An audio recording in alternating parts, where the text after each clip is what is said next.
માતૃભાષા અંગે મુખ્યમંત્રી ભૂપેન્દ્ર પટેલનું નિવેદન। અંગ્રેજી આવડે એટલે બધું જ આવડે એવું નથી હોતું। અન્ય કેટલાય દેશો છે જે પોતાની ભાષાનું ગૌરવ માને છે। માતૃભાષાનું સૌ કોઈએ ગૌરવ હોવું જોઈએ તેવું પણ સીએમએ કીધું। ગુજરાતમાં રહેવું હોય તો ગુજરાતી આવડવી જ જોઈએ। અંગ્રેજીથી એલર્જી નથી પણ માતૃભાષાનું ગૌરવ જરૂરી છે। ગાંધીનગરમાં વિશ્વ માતૃભાષા દિવસની ઉજવણીના કાર્યક્રમમાં મુખ્યમંત્રી ભૂપેન્દ્ર પટેલ ઉપસ્થિત રહ્યા હતા। તેમજ કાર્યક્રમમાં મંત્રી મુળુભાઈ બેરા અને ગૃહ રાજ્યમંત્રી હર્ષ સંઘવી પણ ઉપસ્થિત રહ્યા હતા। કાર્યક્રમમાં સાહિત્ય ગૌરવ પુરસ્કાર પણ એનાયત કરાયા।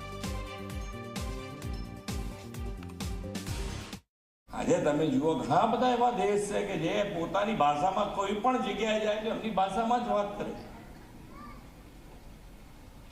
માન્ય વડાપ્રધાનશ્રીનો જેટલો આભાર માનીએ એટલો ઓછો છે કે એમણે એક ભારત શ્રેષ્ઠ ભારત જે ભાષા છે જ્યાં છે જે સ્ટેટમાં જે ભાષા છે એના ઉપર ગૌરવ કરો। તમે એમાં તમે જે તમારી રજૂઆત કરવી એમાં કરો, એના ઉપર ભાર મૂકો।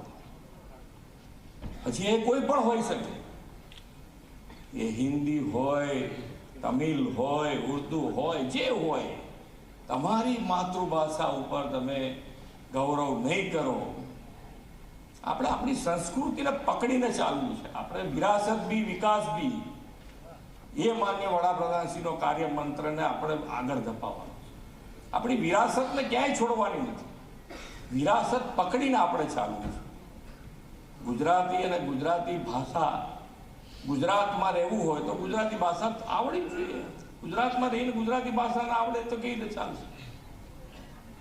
ઘણા છોકરાઓ અત્યારે ફેમિલી એવા છે કે છોકરાઓને ગુજરાતી પૂછવું પડે કે આ શું બોલ્યા તમે।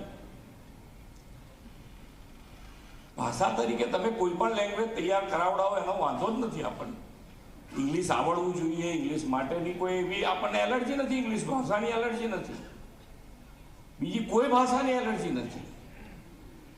આપણને આપણી માતૃભાષાનું ગૌરવ કરો અને બીજી બધી ભાષા સાથે તમે જે તમને અનુકૂળ હોય, તમારા વ્યવહાર જીવનમાં ક્યાંક જરૂર પડતી હોય, ધંધા રોજગારમાં જરૂર પડતી હોય તો બીજી ભાષા તમે શીખો।